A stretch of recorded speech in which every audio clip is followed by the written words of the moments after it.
بسم اللہ الرحمن الرحیم۔ السلام علیکم۔ سیاست کی دنیا میں ہمارا سلام قبول ہو۔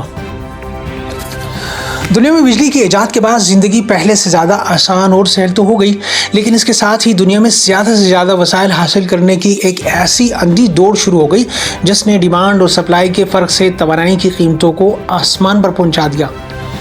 اور نتیجتاً پاکستان جیسے غریب ممالک کے عوام کی زندگی سہل ہونے کے بجائے مزید الجھنوں اور معاشی بوجھ کا شکار ہو گئی۔ پاکستان میں 2016 میں جب قدرتی گیس کے ذخائر میں سالانہ 5 سے 7% کی کمی دیکھی گئی تو اس وقت کی مسلم لیگ نون کی حکومت نے اس بحران کا حل نکالنے کے لیے قطر کا رخ کیا اور 10 فروری 2016 کو دوحہ میں ایک 15 سالہ معاہدے پر دستخط کیے، جس کے تحت قطر پاکستان کو سالانہ 3.75 ملین ٹن LNG گیس فراہم کرے گا۔ لیکن اس معاہدے کا سب سے بڑا نیگیٹو پوائنٹ اس کا ٹیک اینڈ پے یعنی لو اور پیسے دو کا ماڈل تھا، جس کے تحت پاکستان گیس استعمال کرے یا نہ کرے اسے ادائیگی ہر صورت کرنا تھی، اور اگر پاکستان کو گیس کی ضرورت نہیں تو بھی پاکستان یہ گیس ضرور خریدے گا، اور ساتھ ہی میں خریدنے کے بعد پاکستان یہ گیس کسی دوسرے ملک کو سیل نہیں کرے گا۔ ایسے جاہل اور نااہل حکمرانوں کی موجودگی میں کسی ملک کا ترقی کرنا تو ناممکن ہی ہے، کیونکہ خود تو یہ جاہل ہوتے ہی ہیں، لیکن ان کے ساتھ جو مشیر جاتے ہیں وہ سفارش زدہ اور رشوت کے ذریعے عہدے پا کر ان سے بھی بڑے جاہل ثابت ہوتے ہیں۔ ورنہ اسی دوران چین نے قطر سے 27 سالہ معاہدہ کیا جو کہ لچکدار بھی تھا، اور چین کو یہ حق حاصل تھا کہ وہ ضرورت نہ ہونے پر گیس کسی تیسرے ملک کو فروخت کرے اور منافع بھی اپنے جیب میں رکھے۔ اسی طرح اٹلی، بیلجیم اور جنوبی کوریا نے بھی اپنی شرائط پر لچکدار معاہدے کیے، مگر ہمارے حکمرانوں نے 13.37% کی مہنگی ترین شرح پر ایک غیر لچکدار معاہدہ کر کے ملک کو 2031 تک زنجیروں میں جکڑ دیا۔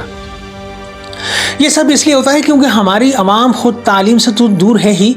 ساتھ میں جھولا کو منتخب کرتی ہے۔ اب آپ لوگ کہیں گے کہ ملک میں تو فوج کی حکمرانی ہے اور فوج ہی تمام اداروں کو کنٹرول کرتی ہے، ڈیموکریسی چلنے نہیں دیتی اور انصاف پسندوں کو آگے آنے نہیں دیتی، لیکن یاد رکھیں فوج بھی تو اسی پاکستان کا حصہ ہے۔ اگر ہم اپنی اولادوں کو بہترین تعلیم سے آراستہ کر کے ان اداروں میں بھیجیں تو حالات بدل سکتے ہیں۔ والدین کو چاہیے کہ اپنے بچوں کا ذہن بناتے رہیے کہ انہیں نہ صرف پڑھنا ہے بلکہ کم از کم بیچلر ماسٹرز کی ڈگری کر کے CSS جیسے امتحانات میں بیٹھیں۔ اگر لاکھوں بچے اس نظام کو چیلنج کریں گے تو یہ ناکارہ سسٹم کتنے بچوں کو روکے گا؟ ہمیں اس دقیانوسی سوچ سے باہر نکلنا ہوگا کہ یہ سسٹم ناقابل تسخیر ہے، ورنہ جیسی دنیا آج ہماری خراب ہے ویسے ہی آخرت بھی برباد ہوگی، جہاں ہمیں نہ نماز کی فکر اور نہ روزے کی خبر۔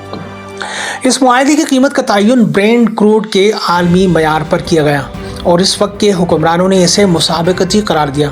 حالانکہ زرداری اور نواز شریف سمیت ایک مخصوص طبقہ ہمیشہ ایک دوسرے کو بچاتا رہا ہے۔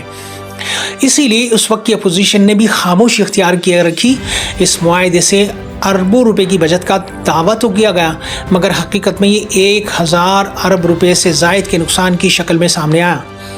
اور اس کی نان ڈسکلوزر شک نے اس کرپشن کو مزید چھپائے رکھا۔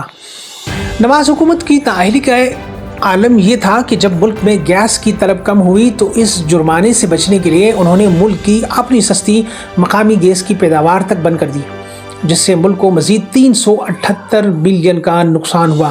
کیونکہ معاہدے کے تحت ہم گیس اسٹور تو کر سکتے تھے لیکن آگے فروخت نہیں کر سکتے تھے۔ جب عمران خان کی حکومت آئی اور انہوں نے یہ خفیہ شکیں پڑھی تو وہ دنگ رہ گئے، اور انہوں نے قطر سے رابطہ کر کے شرائط بدلنے کی کوشش کی، لیکن کوئی خاص کامیابی نہیں ملی۔ تاہم 2021 میں طلب بڑھنے پر انہوں نے ایک اور معاہدہ کیا جو پچھلے کے مقابلے میں بہتر شرائط پر مبنی تھا، مگر اپریل 2022 میں ان کی حکومت ختم کر دی گئی، اور شہباز شریف کی حکومت ایک ایسے وقت میں آئی جب عالمی سطح پر قیمتیں یوکرین جنگ کی وجہ سے گیس کی قیمت $40 تک پہنچ گئی،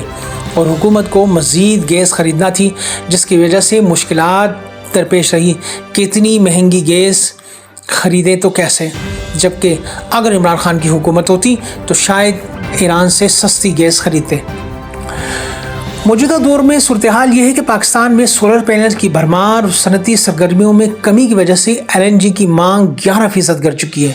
اور اب ہمارے پاس قطر سے آنے والی گیس سرپلس ہو چکی ہے۔ اور اس سرپلس کا مطلب یہ نہیں کہ ہمارے پاس گیس زیادہ ہو گئی ہے، بلکہ اس کا مطلب یہ ہے کہ فیکٹریوں نے متبادل توانائی کی یا تو ذرائع استعمال کرنے شروع کر دیے ہیں، جیسے سولر پینل یا گوبر سے گیس بنا کر بجلی بنانا، یا صنعتوں نے اپنی پروڈکشن کم کر دی ہیں اور زیادہ تر صنعتیں بند ہو گئی۔ سرپلس گیس نہ خریدنے کی وجہ سے جرمانہ بھی ہوگا،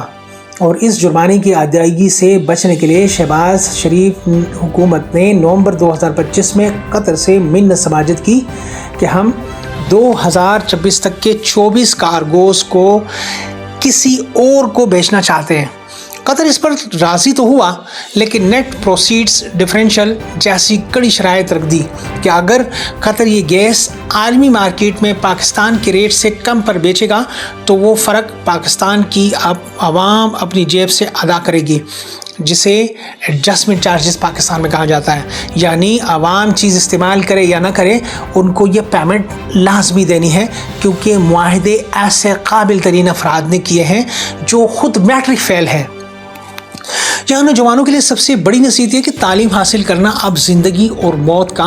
مسئلہ بن گئی ہے، لیکن یاد رکھیں کہ صرف جدید دنیاوی تعلیم آپ کو گمراہ بھی کر سکتی ہے، اس لیے ضروری ہے کہ آپ مستند علماء کرام سے رجوع کریں، ان کے پاس بیٹھ کر اسلام اور زندگی گزارنے کے حقیقی آداب سیکھیں، ورنہ جدید تعلیم کے نام پر پھیلنے والا فکری انتشار آپ کے ایمان کو بھی کھا جائے گا۔ ہمیں صرف اپنی ذات کا نہیں بلکہ پوری امت مسلمہ اور انسانیت کی فکر کرنی ہے،